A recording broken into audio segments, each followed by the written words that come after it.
This Honourable House is now in Standing Finance Committee.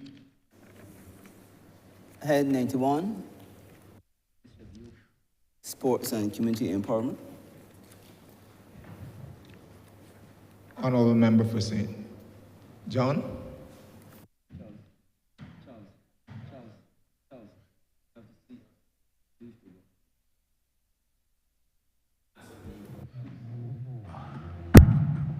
Sorry, Chair, I ask for leave to sit in the well. Granted.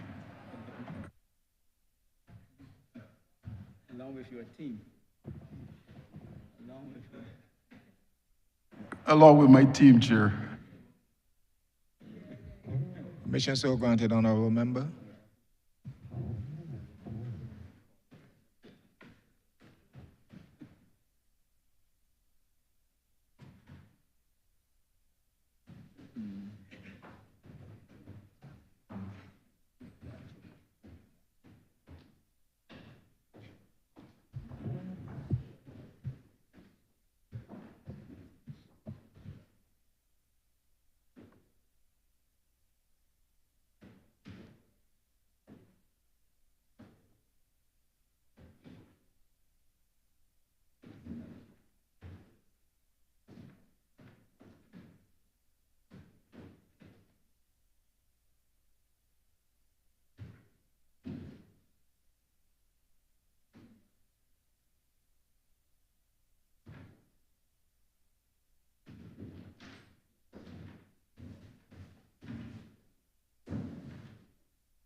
Mr. Chairman, Head 91, Ministry of Youth, Sports and Community Empowerment, in the amount of $80,641,600.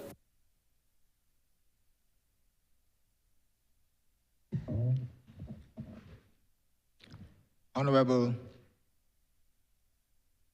Member, Minister, before you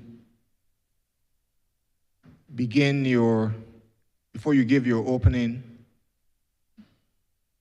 comments, let me remind the House and inform the members of your team of the process for this session. Honourable Member, you are allowed 10 minutes for your opening remarks. This will be followed by a similar length of time to the Leader of the Opposition. And then other members of the House will be given the opportunity to raise their queries or make their comments, not in excess of 3 minutes. Supplementary questions to the original question asked. It must be a supplementary question to the first question asked. Where members, and it must not exceed that 3 minutes we saw outlined. You are allowed 3 supplementary questions, and then we move on to the next member. The members of your team be given 3 minutes to respond to the question, and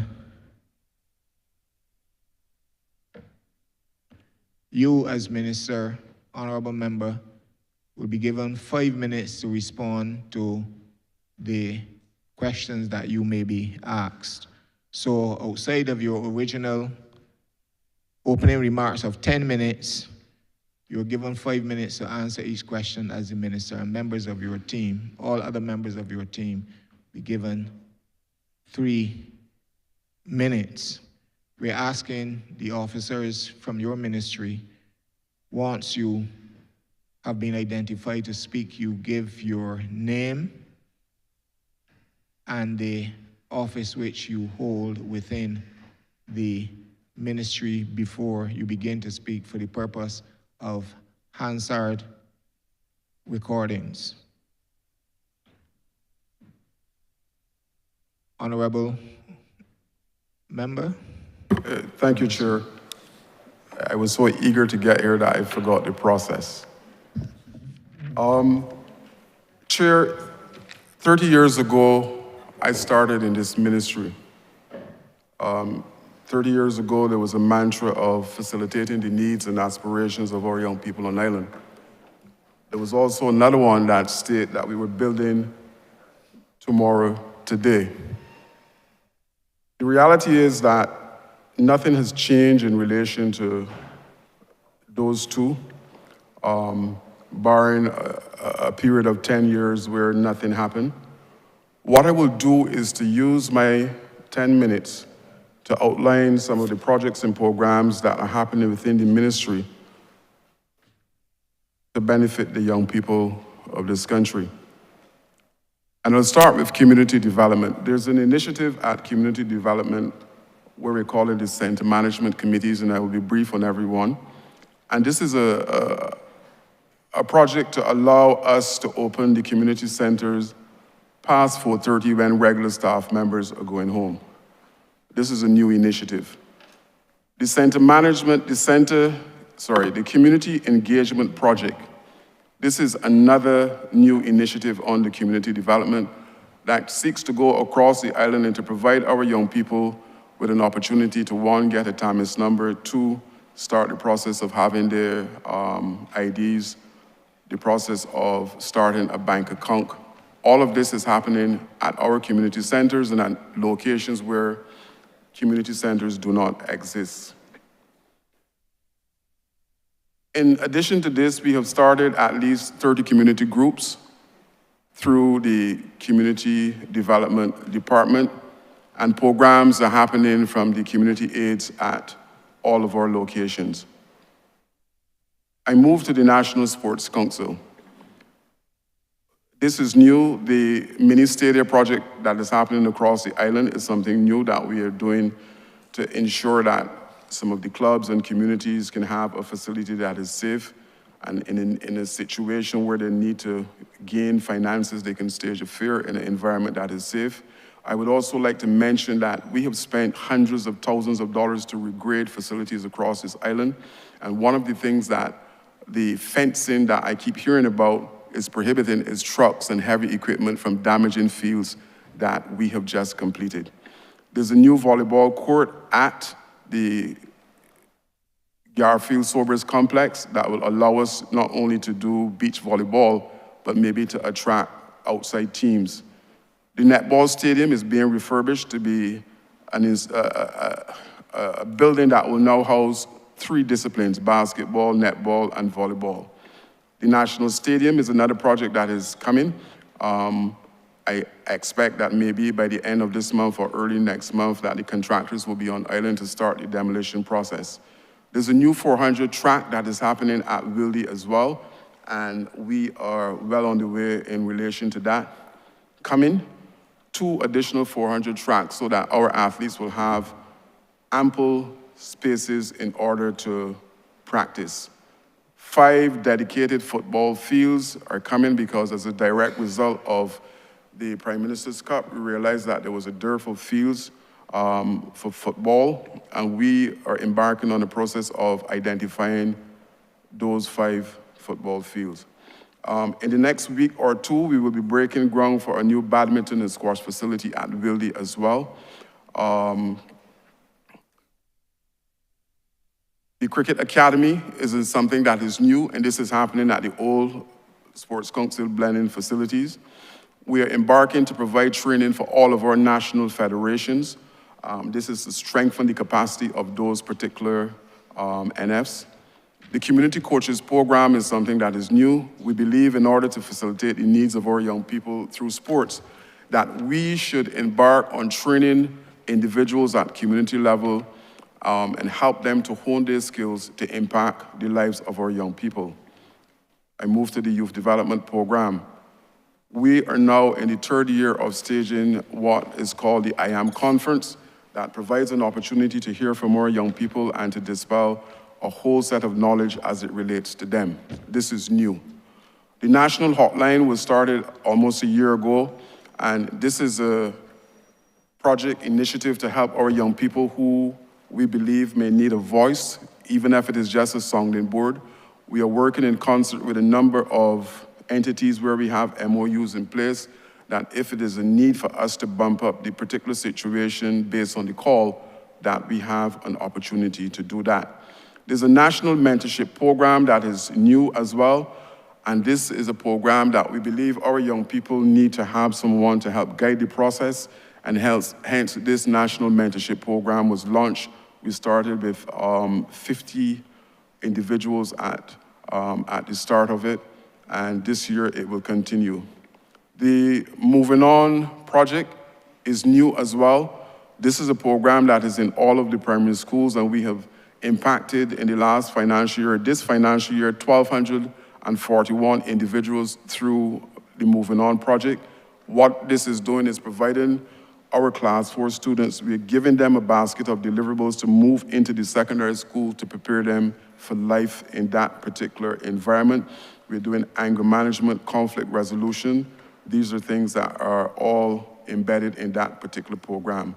It is proposed this year that we will again do a national youth survey, because one of the things when I came to the ministry 30 years ago is that we were research driven, and we have not moved away from that. The National Sports Training Program is also under the Youth Development Program. This is an initiative where we pay coaches for a short period of time to go into communities to teach our youngsters the rudiments of different disciplines as it relates to sports. The National Summer Camp is continuing. The Barbados Road Tennis Open is now a particular initiative that the last time 23 countries for the first time would have viewed a sports coming out of this country. The Youth Achieving Results Program, we call it YAR. This is to deal with music, and it's to do with the visual arts, where we provide an opportunity for youngsters to be able to get involved in those particular 2 disciplines. The Employability Program is new to the ministry. This is a program that provides an opportunity for our young people to have soft skills who are entering the job market for the first time. In YDP, we have started, and it's being proposed that we have 50 new community groups that are happening at this point in time. The National Youth Awards is in its 3rd year this year. After that period of lag, this is something that is coming because we believe that we need to be able to highlight and shine a light on what is happening good within the ranks of our young people. The Youth Entrepreneurship Scheme, we have started. We launched the Youth Business Labs in Speightstown, St. Peter, this financial year, And this is an attempt by the Youth Entrepreneurship Scheme to provide our young people who are interested in starting their own business to have an idea from the very onset as to what it is like in order to start your own business, own your own business, and make it successful. Certification of our YES program. I believe that after the intensity of a program by the Youth Entrepreneurship Scheme that lasts for a period of 3 months or so, that we should certify this particular program, and we have worked with the University of the West Indies to ensure that this will happen. I believe from the next cohort of persons who will be entering the YES program, that they will have a certificate that is weighted in relation to the training that is happening there. In addition to that, we are hoping to move this program through the region. I know that we have been in contact with some of the directors of youth within the region to indicate to them that we have a program that can travel. Youth City is a proposed program that is coming because we believe there's a need for us to expose those persons who are involved in their own business. So we're going to set up something that maybe once a month, we will have all of the young people who are involved in their own business to come to a location and showcase the goods and services that they have to offer. On the YES, This is a constant, the Yes Camp, and this is a camp that is run parallel to our national camps that will allow youngsters who, even at that early age, are interested in self-employment to be able to have a hands-on experience in relation to the world of business. Yes, Honourable Member, and you will have a hands-on experience to wind up. 30 seconds. Chair, I will come back if the opportunity is presented to outline the other areas, but at this point in time, that is just a snapshot of what is happening with some of the programs. So with those few words, I beg that Head 91 stand par.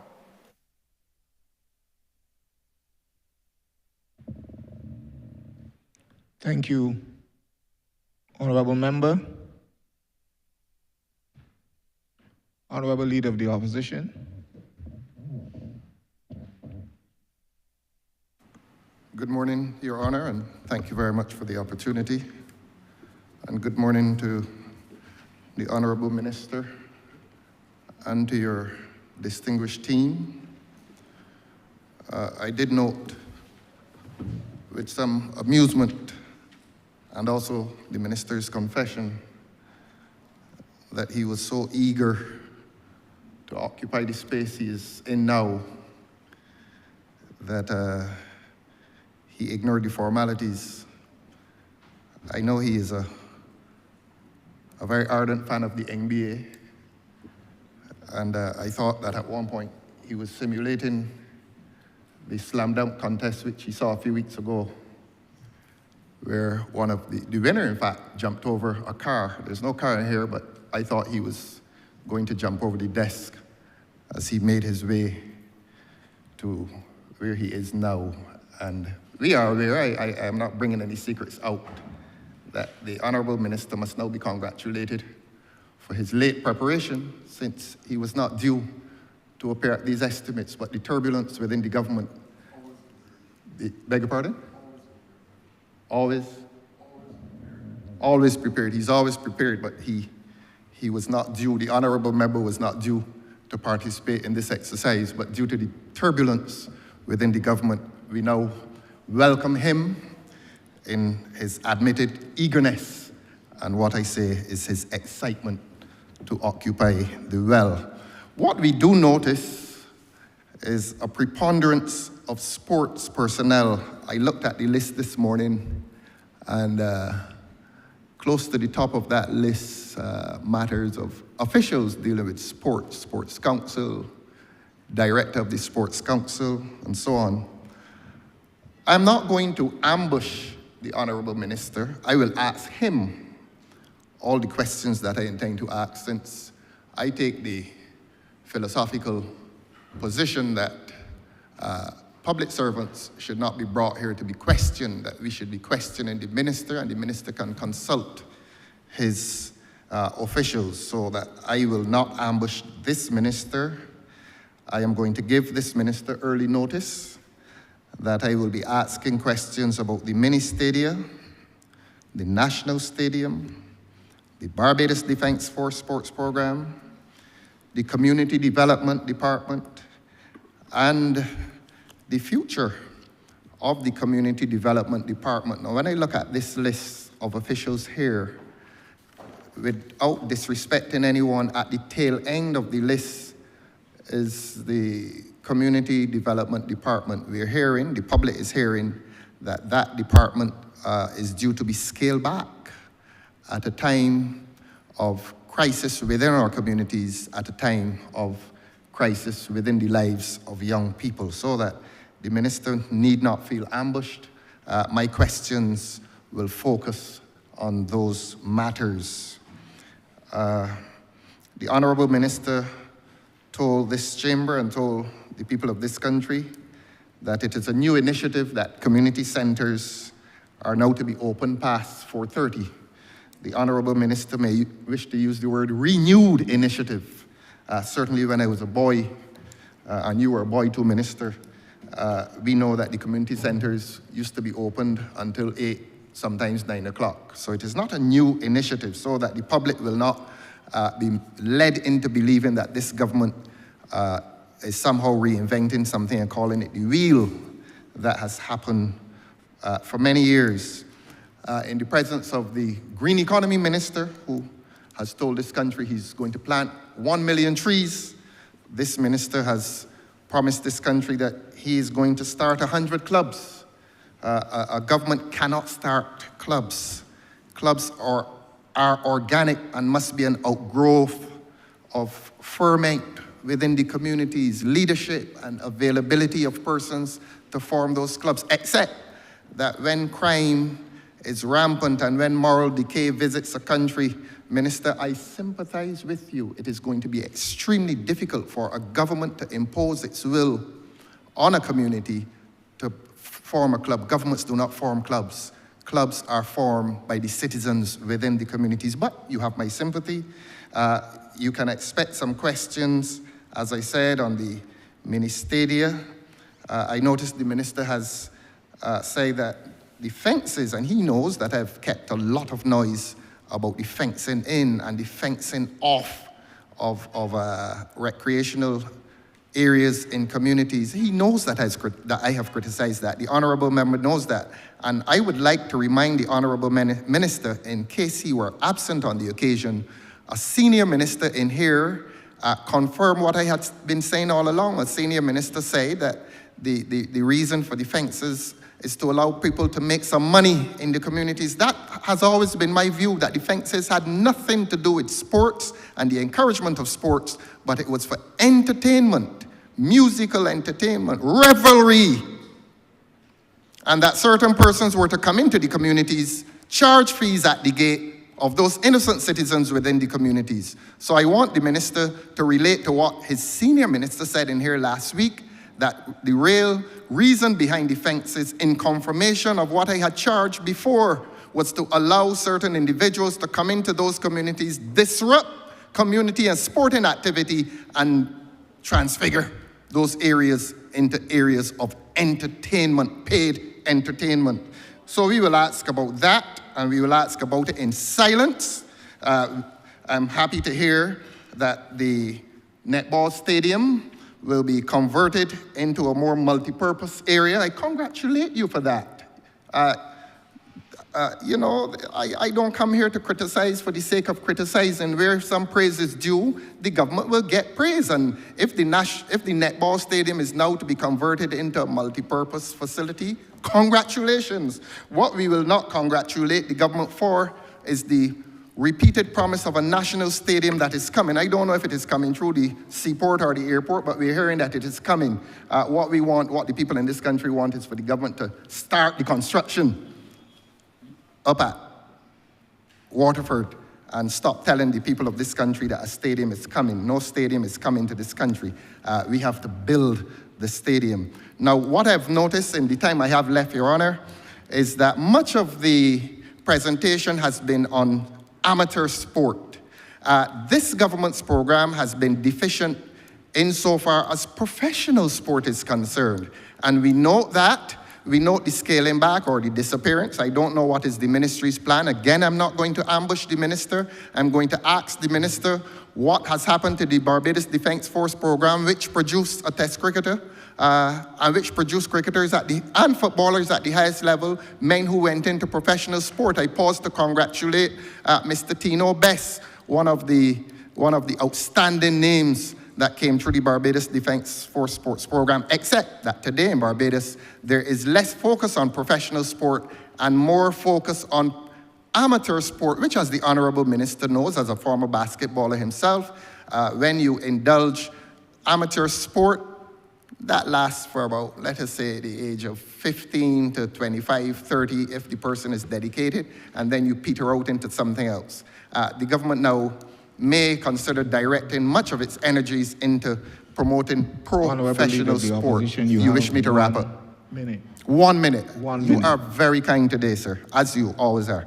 And I'm pleased to hear that the ministry is looking at musical and the visual arts, because this country has reached a stage, Minister, where there's much rebellion against the hedonistic revelry that is sponsored by this government. And I want this ministry, I say this in all seriousness, I want not I, the people of this country want this ministry to focus on wholesome and uplifting artistic expression and to move away from what has enveloped the lives of the young people of this country. I hear that 50 community groups are coming. We would love 150 to come with the 1 million trees. But Your Honor, I must obey your injunction, and I will defer my questions as I have given notice to the Minister to the question and answer session. Minister, I'm obliged to you. Your Honor, I'm obliged to you. Thank you.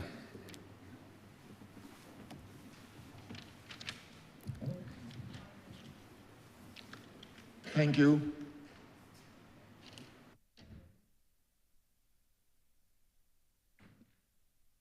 Having outlined the standing orders which govern this session, I will move right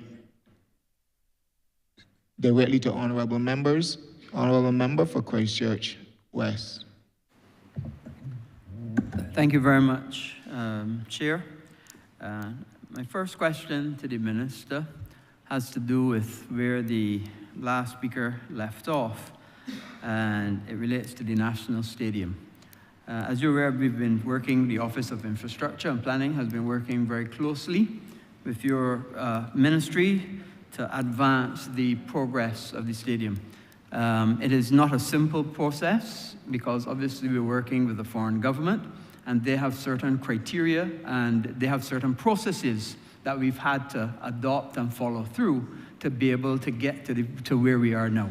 But I would ask, for the benefit of the nation, can you or one of your officers update us as to where we are with the process for the National Stadium? Thank you for your question, Senior Minister. Before I answer your question, Chair, with your permission, I would like to introduce my team, if possible. So do, thank you. You may so do. All right. To my left is Permanent Secretary, Mrs. Joy Adamson. To my right, Director of Youth Affairs, Mr. Cleviston Hunt. To PS's, at the back of the PS, is the Senior Accountant, Mr. Barry Ford. I'm surprised that you're not hearing because this is supposed to amplify my voice. You know, you should try that sometimes instead of shouting, sir. Mr. Holly Haynes is next to the Senior Accountant. Ms. Yolansky, Community Development Chief, is next to him. Mr. Neil Morrell, seated behind the accountant, Mr. Nicholas Matthias, Superintendent of Works. Mr. Stevens had an emergency. I'm not sure if he's back. We have Andrea Titus, Principal Youth Development Officer, Mr. Ryan Mosley, the manager of YES, and Mr. Stephen Rowe, who is the Sports Development Officer. Senior Minister, we are at, I would say, an advanced stage. Intimately involved in the process is Mr. Rowe, and I will ask Mr. Rowe to provide some information. What I would say to you is that recently the Chinese government would have asked us to clear all of the material that we had at the location in preparation for the demolition, but I would ask Mr. Rowe to expand.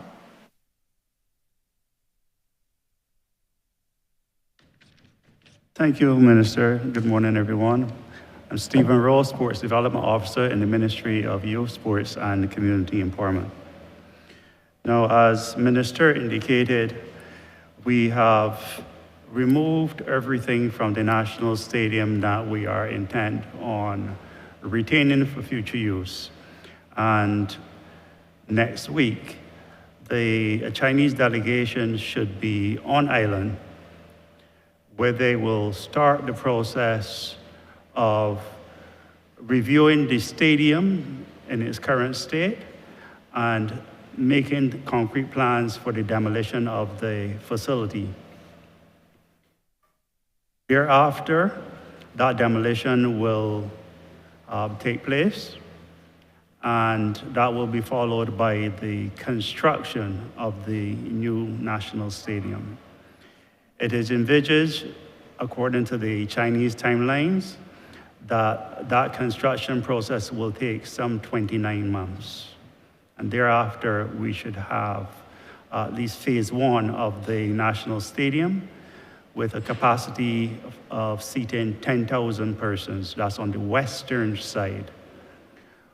Also to be completed at that stage would be a warm-up track, a 400-meter warm-up track to international standards, and which is in keeping with the international requirement for stadia, and that would be located on the current Barbados Lumber Company site. All right, so we're moving swiftly along, and everything is on track at this point. Thank you, Mr. Thank Rowe. Look, I more than anyone else need a stadium as well, but there's this belief within the ranks of the other side that the need for a stadium came up in 2018. But for 10 years, the same facility was just there lying idle. But all of a sudden, there's this rush in relation to the stadium. Everybody on island is aware that we need a stadium. Stadium is coming, 10 years, the Ministry of Sports at the time did absolutely nothing. Thank you very much, Minister. And we all too well recall that the other administration looked at it and did nothing. And this government, on the other hand, is doing something about it and has made significant progress. I just wanted to make one follow-up because your officer did say phase one. And again, for the benefit of the nation, what is included in phase two and how does that impact the road that goes alongside the stadium? Thank you again for the question. Phase two will involve us mirroring what is happening in phase one, meaning that it is expected that, I think that's the northern side, additional 10,000 seats will be created to complete the stadium. The issue with that is that we have to redirect the road at that particular end. Because of the expanse of the phase two, it will mean redirecting the road slightly using a portion of the Botanical Garden to meet back at the junction by Combermere School. And how far along are you with those designs? Those designs are in process. Mr. Rowe, if you want to expand, you can, please.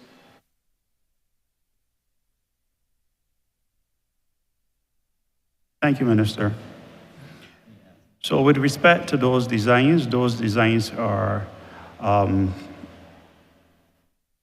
being influenced by the master plan for the National Stadium, which is currently being completed, well, the draft of which has been completed and will be reviewed shortly, and that will inform the exact location of the stand, as well as the design of the road. Thank you. Thank you very much, Minister. My second and final question, and please forgive me for going to the constituency, but I know I don't often do that, but I feel that I must at this time. Exactly 12 months ago, Minister, you would be aware that monies were transferred to the Sports Council in order to build a facility in St. Matthias. The people of St. Matthias do not have never had, and have begging for a facility in which to have various events. In addition, it is land that is adjacent to the Arthur Smith School. Planning permission was sought and received. This administration then transferred monies, significant monies, to the National Sports Council over a year ago to have that facility built. And what saddens me, Minister, is it is a facility of 1,000 square feet, less than 1,000 square feet, I believe. And it has taken 12 months, and nothing has started at this location. And I find it very hard to believe, and maybe you can update, or maybe one of your officers, as to what is the status and when will this facility be built for the benefit of the people of St. Matthias and the Hearts Gap and surrounding areas. And let me go further. The Arthur Smith students, I'm talking about 4-year-olds, 5-year-olds, 6-year-olds, use the field next to where this facility is. And oftentimes, if they have to go to use the bathroom, they have to trek all the way back to the school from this field, which is a major inconvenience. However, if the facility is built, it means that they could just go straight to the facility and use the bathroom rather than having to trek all the way back to the school, which is at some distance. So I would like to get an update, and then I'll come back with a follow-up question. Thank you for the question, Senior Minister. I will ask the Director of the National Sports Council to respond to you. Thank you, Minister. Thank you, Honourable Minister for Christchurch West, and thank you for your question. This project at St. Matthias is still very much in focus and still very much in train. In terms of the 12-month deadline, Officer, please state my apologies. your name. My apologies. Neil Merle, Director, National Sports Council. My apologies. Let me again say that restate that this project is very much in focus and in train. Like any project of this magnitude, we had to assemble an engineering, architecture, an architectural team to provide, first of all, the design and construction drawings, and also to provide estimates with regard to the project. We had been pretty much advanced along that line, and we were on the process of going towards tendering. But the scope of the project has changed, and the consultants are currently in the process of creating the design for the new scope of works for that particular project. So that's where we are. The National Sports Council are in the process of waiting for those new scope of works for the design for that particular project. But we are quite advanced in terms of the drawings for the particular project. Thank you. Clearly, Minister, if you'd started when you received the money, the scope would not have changed. And the unfortunate thing is we waited too long to start the project and then are in a position now that we have to go and reassess based on scope. And it goes to a fundamental problem that I have, and it has to do with focusing on the position at the time. And I guess my tone is disappointment, because I could not believe that 12 months later, after having land owned by government, after having planning permission provided, after having money provided, that 12 months later to build a 1,000 square foot facility, no bigger than 2 small 1-bedroom houses put together. 12 months later, we are still no further along.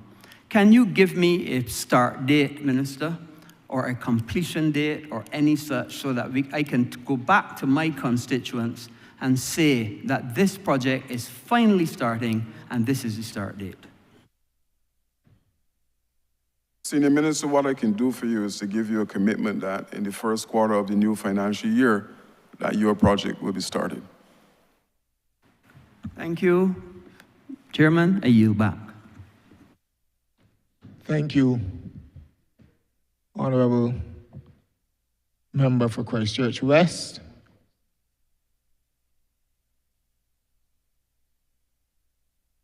Honourable Member for the City of Bridgetown. Thank you very much, Mr. Chairman, and to colleagues, and to those for the Ministry of Youth, Sports and Community Empowerment. Let me start my quick opening run-up by really commending the slew of work that you all continue to do. Every year I hear the report, I am like, wow, how do you do so much with such a limited team and a limited budget, as you rattle off the number of programs and projects that you do for the benefit of the young people of this country. My question is directly linked to part of your opening in relation to the management committees for the community centers. Annually, we discuss this, and just for the benefit of my constituency and the country, I would like to know how far we've gotten with this particular project and how it is unfolding, how successful it is, where we are. Are we getting to those later opening hours? Because as you would appreciate, this is fundamental to a number of social aspects and the fabric of our country. Just to list a few: social, crime prevention, community engagement, health and wellness in relation to activities across this island. So my first question is really, where are we with the community management committees? All right, thank you for the question, Honourable Member.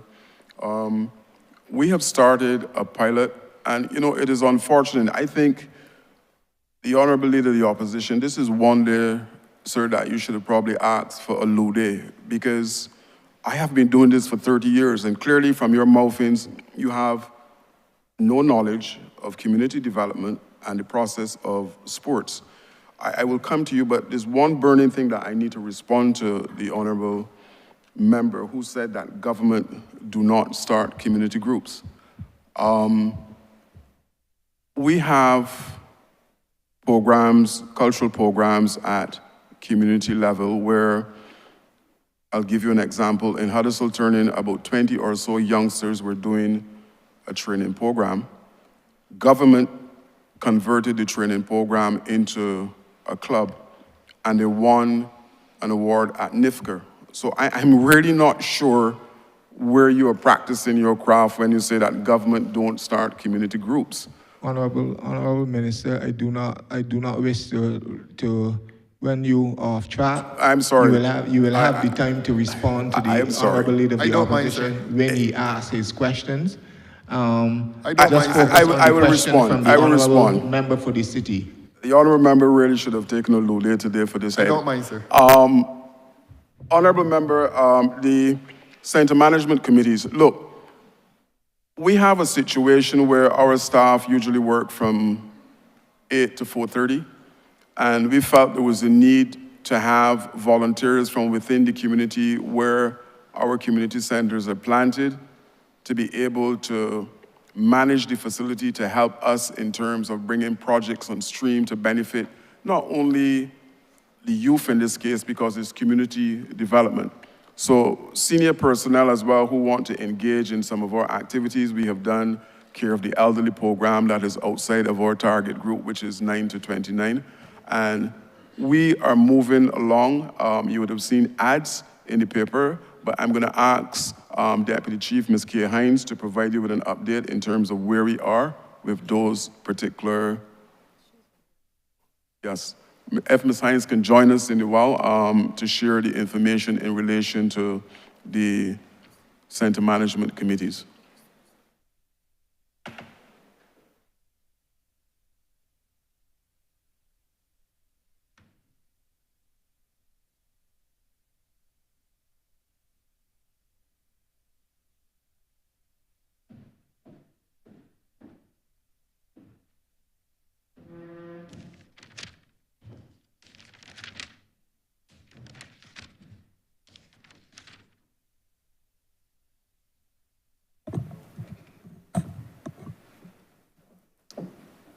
Good morning, Kay Hines, Deputy Chief Community Development Officer.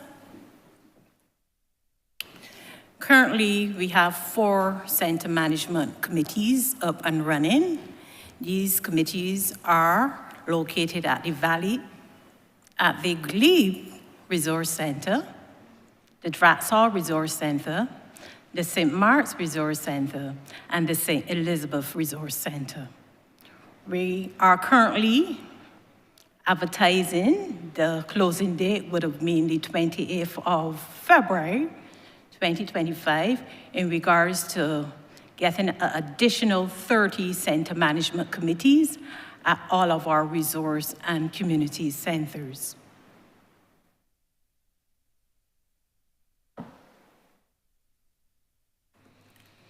Thank you very much, Minister and team. My second and third question together will relate to the lights in a number of areas, particularly the YMCA, Emerton. While I give great thanks and congratulations to your team for getting Emerton back up and roaring again, the issue of lights has been a serious issue for the community. In addition to the YMCA, which not only yesteryear, but I believe now and into the future can provide a exceptional space for all types of activities. So for me, I would like to find out how are we looking in relation to the lights in these particular areas, and I would like to close really with a serious appeal for one of those community gyms. As I move around the different places and I see them, I believe that the city could do with about 10, but I would be grateful for one as a start. So I would like to make that appeal in my closing, Minister. Thank you. Thank you, Honourable Member. Rest easy. Plans are in train to deal with the 3 areas that you would have identified. The Emerton area, the YMCA, and the gyms. But I will ask Mr. Matthias to shed some light in relation to these particular projects. Thank you, Minister. Good morning, everybody. Nicholas Matthias, Senior Superintendent of Works at the National Sports Council. To answer your question in order, Emerton, we are actually waiting on a shipment of lights to reach Barbados. I've been told that they will get here on March the 7th. So we can upgrade the lights at Emerton. So we had gotten them back into play. And as you can imagine, the lights are aged. So we are going to upgrade them similar to what we did at the Patchwood Road location. Also at YMCA, actually YMCA still calls us for assistance for painting of their courts. And I cannot see any reason out there that we cannot assist them in getting some lighting down there. I myself am a product of basketball, and I have played at YMCA in my school days. So that is one that we definitely can look for the future, especially in this shipment of lights that we have coming in. It is definitely a consideration. And the outdoor gyms, I know everybody wants an outdoor gym, and I can see how they have been benefiting the country as a whole. And we can definitely, through our minister, promise to have one put either at the YMCA or even the Emerton location as well. So that is definitely something that we can look forward to doing as well. From your mouth to God's ears and to Hazard's ears as well, and we will hold you to that. So I thank you very, very much for that. And in closing, Mr. Chair, as I said, I'd like to thank all the various departments of the ministry, particularly the Community Development Department, the National Sports Council, and the Block Transformation Initiative for the work that they've been doing for the young people of Barbados generally and the city of Bridgetown specifically. Mr. Chair, you. Thank you, Honourable Member for the city. Honourable Member, we move from the center of Barbados to the top of Barbados, the north, St. Lucie. I will take this opportunity, in obedience to the rules, to pose my questions. Last year, we were promised that the field in Eastern St. Lucie named after the area named after one of our cricketing greats, Charlie Griffith, would have been, the question that I posed would have been given some of these lights. I must commend you that the mini stadium at Checker Hall, by the way, is working well. You have some fantastic lights, extremely bright, and the youngsters are playing football again. But that's another question. I have another question following up that, but I'm talking about the Charlie Griffith Center, where the field is in pristine condition. The person who takes care of that field does it freely, free of cost, FOC in other words. And that is one of the best, if not the best ground in St. Lucie. Unfortunately, the youngsters cannot play beyond 5 o'clock, or whether they rent lights to get to play. Last year, we were told I was told in this honorable chamber that it is that lighting for that facility, named after one of our cricketing greats, I emphasize, would have been in this year's estimate. Nothing, absolutely nothing has been done to indicate, and I know it cannot be done by 31st of March 2025, to indicate that lighting will be in that facility by the end of this financial year as promised in 2024. Minister, I want to find out from you or any of your officers when this position, when this ground for the people in Eastern St. Lucie, for the school next door, which is the Ignatius Bayer Primary School that use these facilities, will be outfitted with those nice bright lights similar to what is at Checker Hall in the West. Thank you for the question, Chair. Look, just like sports, the lighting project at the National Sports Council is evolving. The demand is heavy. It is unfortunate that we have not yet reached this particular location, but I will ask the director to provide some information as to when and how we can facilitate the lights at the location that you would have identified. Director? Thank you, Minister. I'm not going to do any violence at all to the Honourable Member for St. Lucie's statement that, in fact, the ground at Ignatius Bayer is a beautiful ground, because in fact it is. Of course, Honourable Member, Honourable Officer, could you please speak into the mic for the purpose yes, sorry. And I can hear you too. Sorry, Neil Merle again, Director, National Sports Council. As I said, I'm not going to do any violence to your statement that the ground at Ignatius Bayer is indeed a beautiful ground. What we would have had to have done though, and as you indicated, you have had lights at Checker Hall and you have also had lights at Connell Town in your parish. We have had to prioritize the placing of lights across Barbados so that everyone will be happy. And therefore, coming up to this financial year and with the lights coming in on March the 7th, indeed we will have a look at placing the lights there, but that would be part and parcel of the overall package that we are looking at in terms of the lights at the various other facilities. So everybody has to get a piece, and we will certainly consider the lights at St. Lucie. Thank you. I thank you, but I am a bit hesitant about the word consider. That consideration, as far as I am concerned, should have already been done, and you will now come to make sure that these lights are installed. However, I will move on. And Honourable Minister, I want to congratulate you on the installation of the fencing for the mini stadia set up at Checker Hall. And the reason I do that, this same ground that we just spoke about at the Charlie Griffith Center playing area, I have received several calls, or I can look for a call through every rainy season, where the person who takes care of this ground, as I said earlier, free of cost, complains incessantly regarding animals who come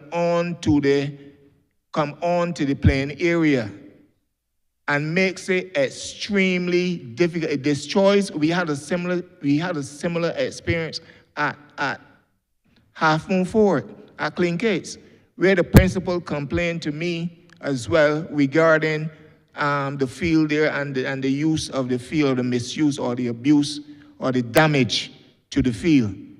So I know it is not possible, but if I could get 2 more, I'd be happy. Because in the wet season, when animals run on to these fields, they are damaged, and sometimes it takes a while and it can cause injury to the persons using the field.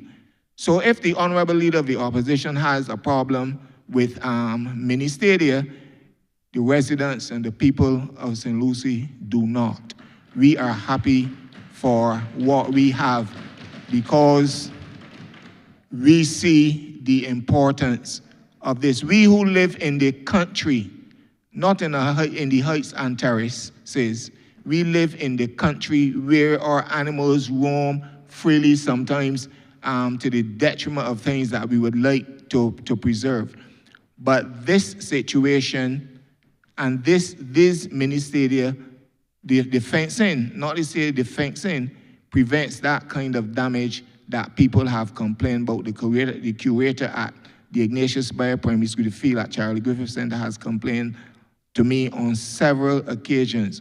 And in addition to the lights, at some point in time, if you are making a second assessment or if you have any extras, I would like them for that field named after this honorable gentleman, son of the soil in St. Lucie. Your response, sir. Thank you, Chair, for the endorsement as it relates to our mini stadia.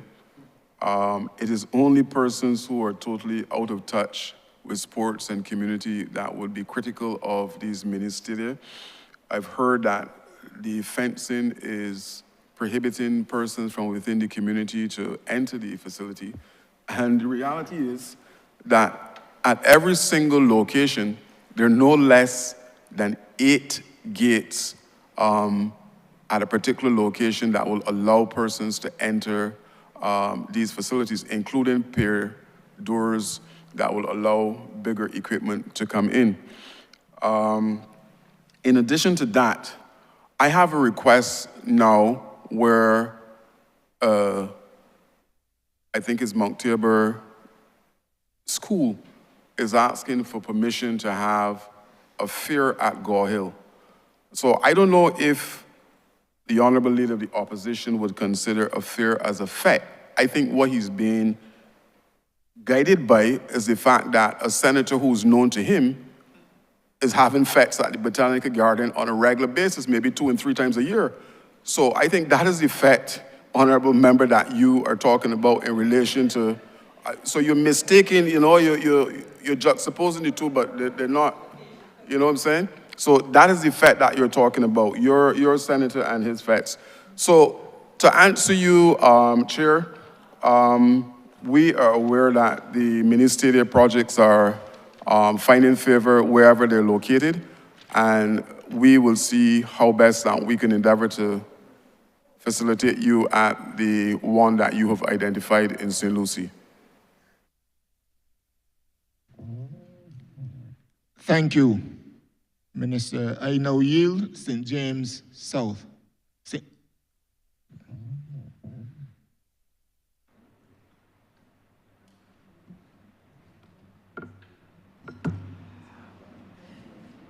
Thank you very much, Chair. And I appreciate having the opportunity to be able to put a few questions to this ministry that does so much in terms of helping youth, fostering community development, and therefore helping to shape a nation by all of the things that you've shared. I would be very keen to hear some of the other things that you did not have the chance to speak about, because I'm taking note of these things because I want to make sure as many people as possible in St. James South get the opportunity to be a part of the new initiatives.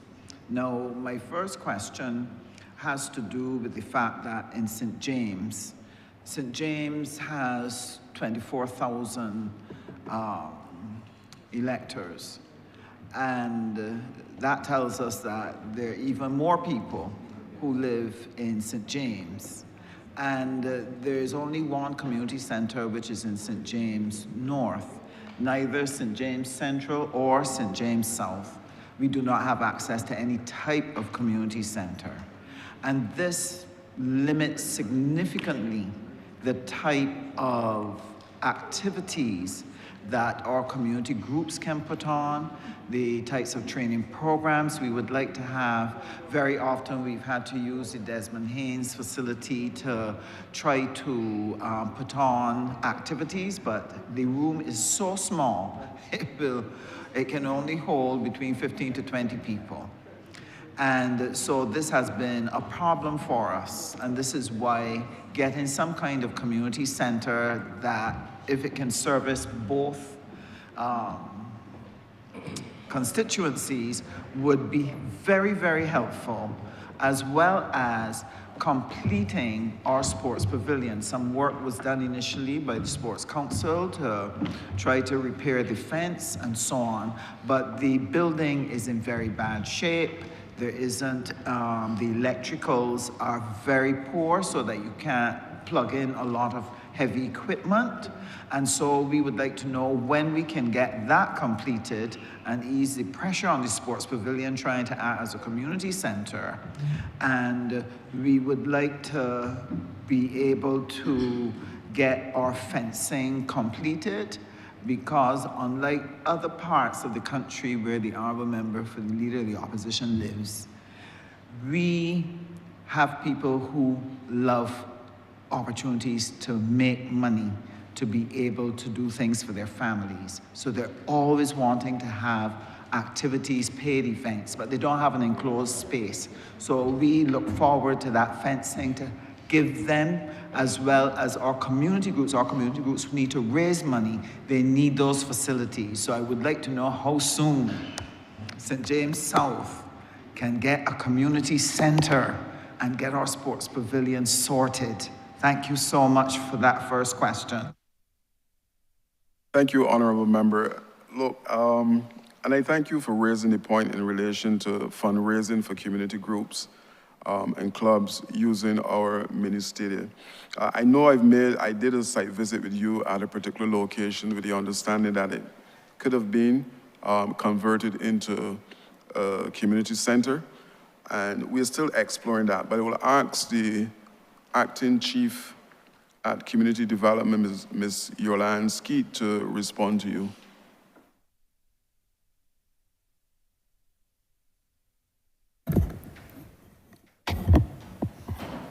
Good morning. Yolande Skeet, Acting Chief Community Development Officer. Well, in relation to the parish of St. James, we have Trent's Community Center, which was recently refurbished and due to be reopened, well, this week. So that should be good news, for those residents in St. James. Trent's Community Center is a center where you can have community programs. There is a large stage, all wooden floor, so therefore those persons who are into the arts, they would appreciate such a facility. That center was closed for approximately 3 years, but we are now outfitting that center, so therefore we should have that center reopen at least this week. And I must add, because it is in that particular location, we have also installed air conditioning systems because we know that the days are extremely hot. In relation to St. James as well, there's also Sion Hill. Sion Hill, we were there, we did some work on Sion Hill. And that too, is a recently refurbished center.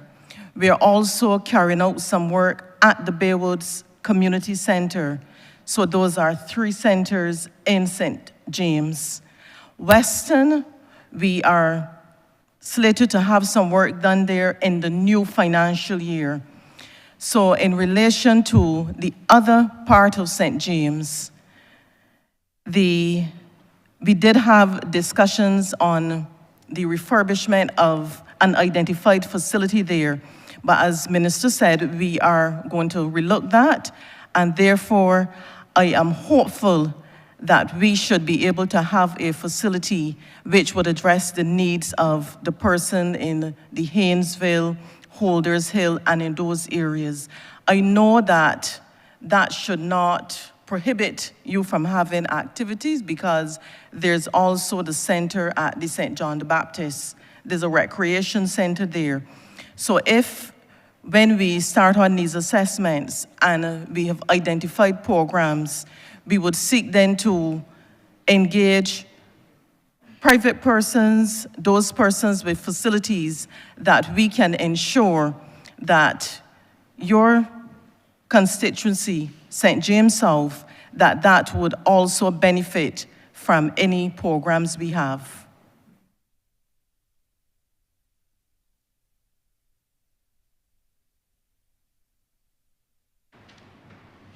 I'm glad to hear that you are looking to try to do something for us, because none of those facilities that you've mentioned are in St. James South at all.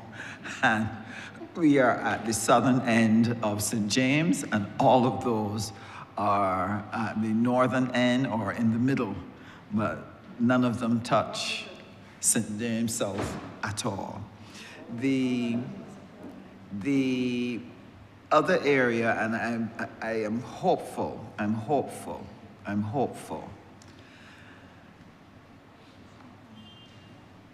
the exercise equipment program. I look on with envy when I pass my neighbor in St. James Central to see his lovely exercise equipment that is there. But as yet, we don't have any in St. James South. And I need to know that this year, we will get it. Because St. James is, people in St. James South are very active. They like a lot of walking, they like exercising and so on, and I want to encourage that because it is healthy.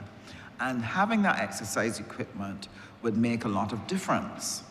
And as you would remember, we had a private sector entity provide the basketball court at Oxnard's, where they did a very modern layout and gave them nice equipment. And the Lakers, which is one of the national teams that does very well, that is their home ground. But as you know, without the exercise equipment and without toilet facilities, they have no toilet facilities. And I must say that is a challenge for them when they come to play, that there is nowhere around that they can go to be able to use the bathroom, or for women to engage in the sport because there's no place for them to change. So I would like to ask that some consideration be given to creating some sort of toilet facility there, as well as locating the exercise equipment that my seniors and my young people need in order to stay healthy. When can we look forward to something of that nature? Thank you, Honourable Member. I'm sure the accountant at the National Sports Council is smiling because we have had discussions about the deployment of those community gyms, and I can assure you that they will be coming as soon as possible. We have some on island, and we're looking very soon to make sure that we have them in different locations. In relation to the washroom facility, I don't know, is it state land? Is it state land? Okay. All right, the ministry is moving now towards container solutions for a number of our projects because it is more feasible than bricks and mortar. And as long as it's state land, I'm sure that Mr. Matthias and his team will do a site visit to see how best that we can probably assist you in having that washroom facility to take care of those persons who play sports at their location. And then my last question, I've been looking forward, this is over a year, to the youth commissioners. And I urgently need to have our new youth commissioners on the ground, because I know all of the sports that you have outlined that you're going to be doing. Honourable I need Member, that person. you had quite a run-up for your other two questions. Please shorten the run-up that I can. I will, but this one is actually the shortest. Yes. Right. So I just need to know how soon can we expect those new youth commissioners to be on the ground, to work with our clubs and all the sporting activities which you're putting on? Honourable Member, what I would say to you is that plans are at an advanced stage in terms of what you're requesting in relation to the new youth officers that will be coming to the ministry. We too are eagerly awaiting that move because, as I would have mentioned before, there is a national youth survey that is coming, and we would need to have all of our officers in place in order to execute that particular project. So my short answer is that you should have that officer in place very soon.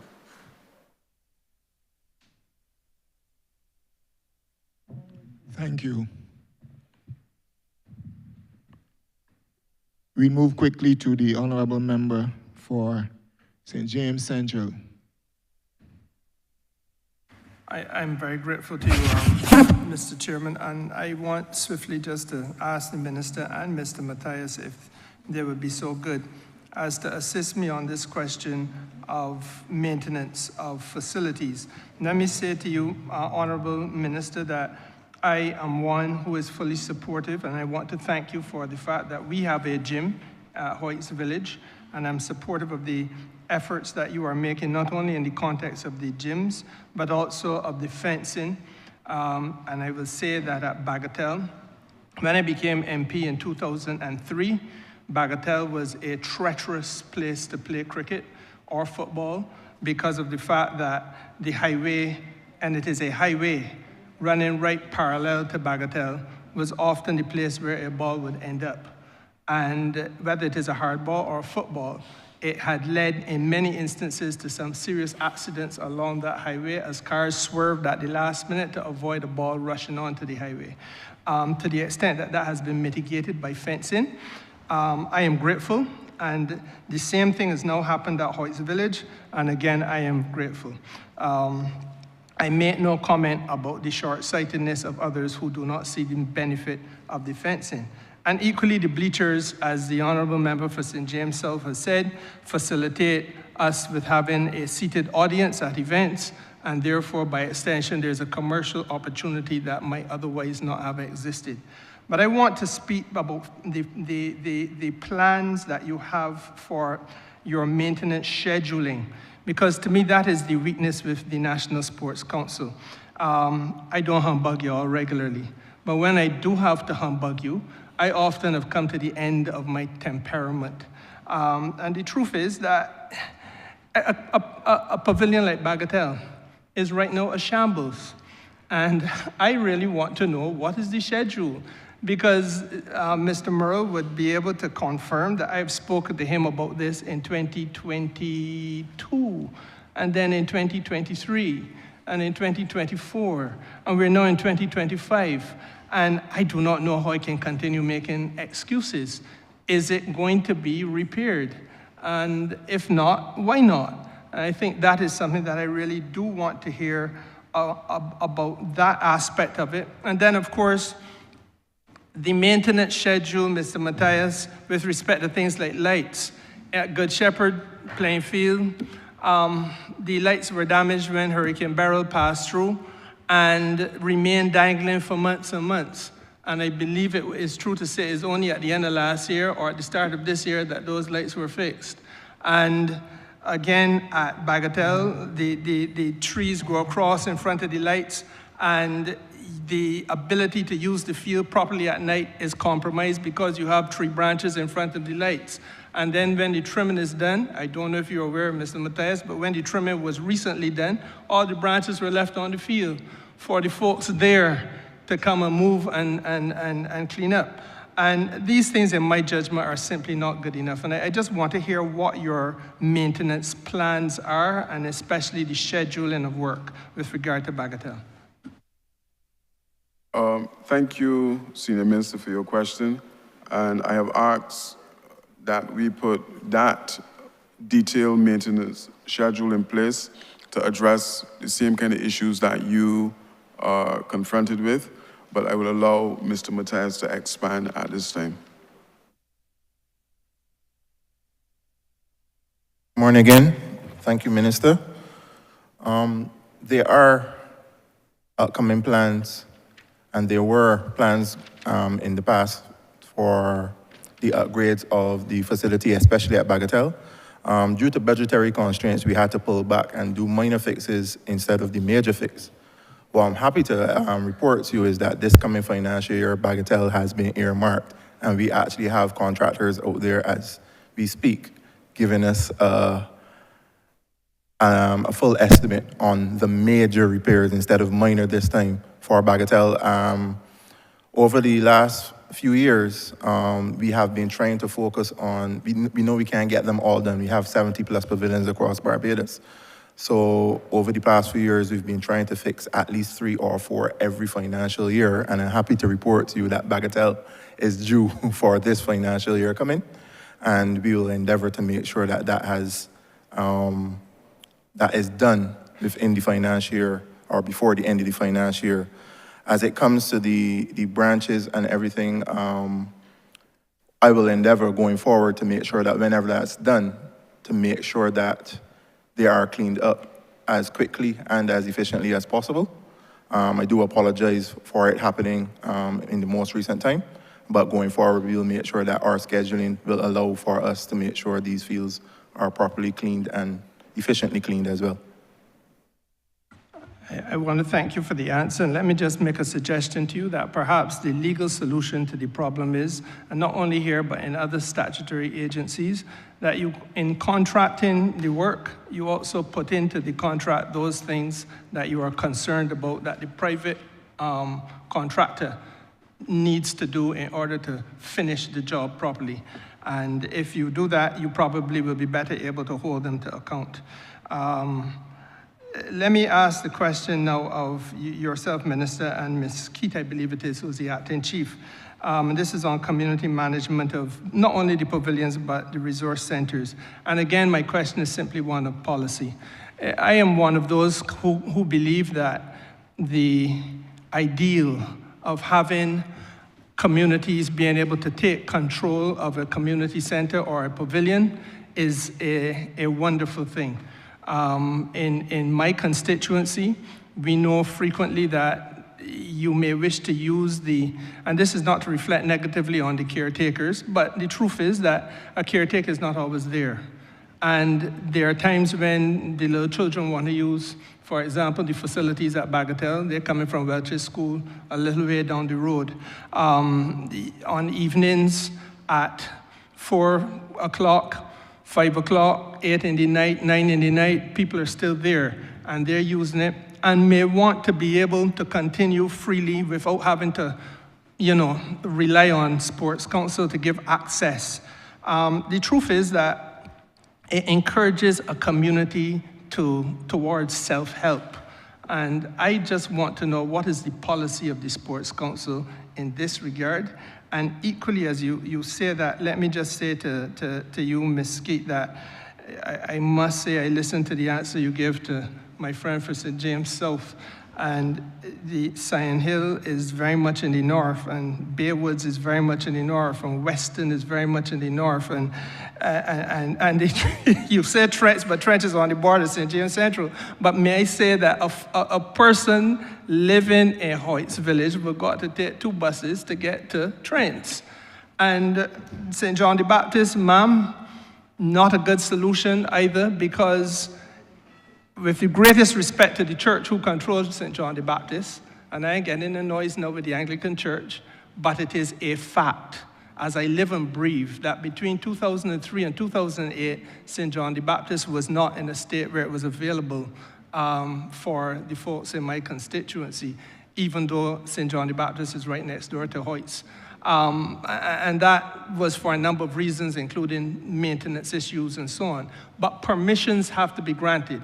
And permissions will not always be granted by private entities for a public purpose. And we have to be mindful of that. Now, in my case, I have begged out, find the resources, and you know that there's now a container next to the playing field. And I'm grateful to the private sector for working with me. I'm not like the leader of the opposition who only visits... Honourable. Yes, who will only visit... I'm I'd be sir. grateful too. Who will only visit constituencies when there's something negative to point at. I do my best to make sure we could get our little help. But we've come to the point now where we have the container, and what we really want to do as well is to carry it to a point where we can get your assistance in sealing the deal and have that as a community center, servicing myself and my friend in St. James South. So my question there is, how can the relevant departments help us? Because we've taken the first steps in helping ourselves. And can we now come to a point of partnership, Ms. Skeet, in terms of concluding that? a two-pronged question, sir, but that's my last question. I have no more. Yes, and I would want to advise members, I heard you did it quite a bit, Honourable Member. Refrain from calling names, refer to office. Thank you. Senior Minister, before the Chief come to you, what I would say to you is that you're spot on in terms of having the community take ownership of our facilities to benefit people within the location. This is one ministry, and I've asked the National Sports Council to mimic what is happening at community development as it relates to the center management committees, because my community center at Gore Hill is out of commission, should be back soon, and training was done for a couple of programs at the pavilion. So I have asked that our pavilions to come under the center management committees. And I want to take this opportunity to ask all honorable members to send information in relation to your names for center management committees within your particular locale. They can be sent to my personal assistant, and we need at least 6 names for the community centers, and we're doing between 4 and 5 at the pavilion. So if those names can be forwarded to my personal assistant, then I will share with CDD and the National Sports Council so that we can have those facilities up and running after 4:30 to benefit those people who are using the playing fields at the locations. Ms. Keith, you can proceed to address Senior Minister. Good morning again. Yolande Skeet, Acting Chief Community Development Officer. In relation to the opening hours of community centers, well, prior to the establishment of the center management committees and ongoing, we have key keepers. Key keepers are located in the communities, and key keepers facilitate the after hours opening of the centers. So therefore, key keepers, and we have sought to ensure that those key keepers are within relatively close proximity to the community centers. What we can do in order to have that information, readily available so that other persons who intend to use the centers, that they are fully aware, we can publish the list of those key keepers. Those key keepers are our community partners. They are volunteers, they are not paid. And therefore, that is one aspect of ensuring that, we have those partnerships with the communities. So that would facilitate in relation to the opening of the centers after the regular working hours. In relation to, that's the second question, in relation to the identification of the container solution for a community center. Certainly, once we have that information through Minister, then in relation to the Community Development Department, we can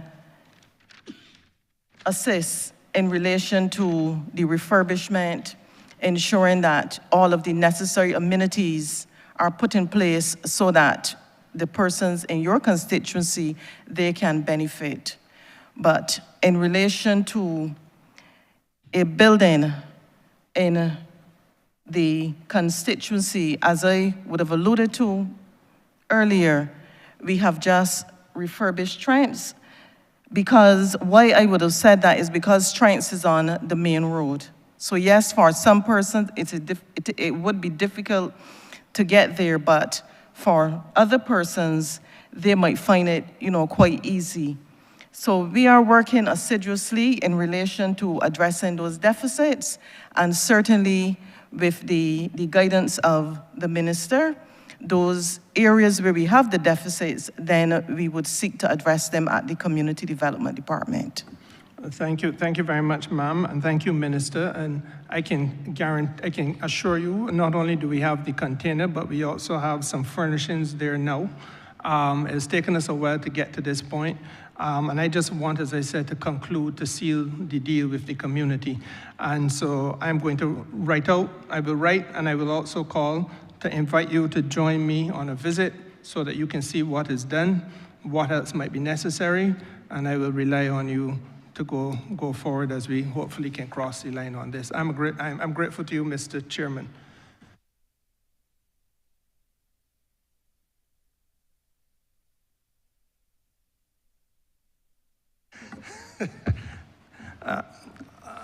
Mr. Chairman, perhaps now would be a good time for us to ask His Honor the Speaker. Let me put it this way.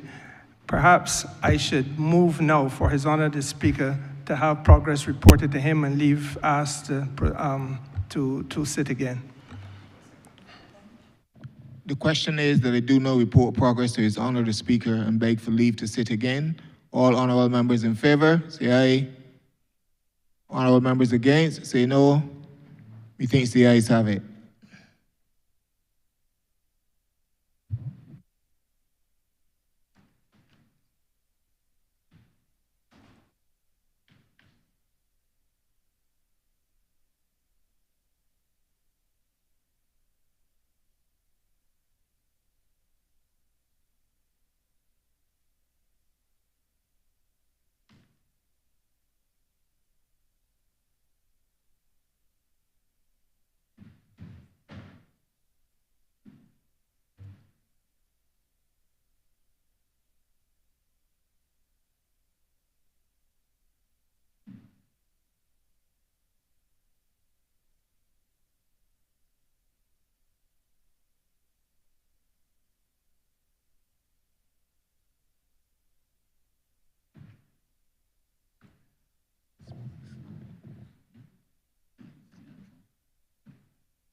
The chairman of committees has reported progress and requests leave to sit again.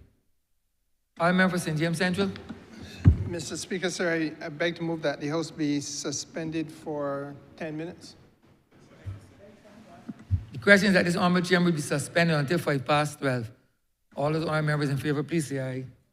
Those against, please say no. We think the ayes have it. This honorable chairman stands suspended until 5 minutes after 12.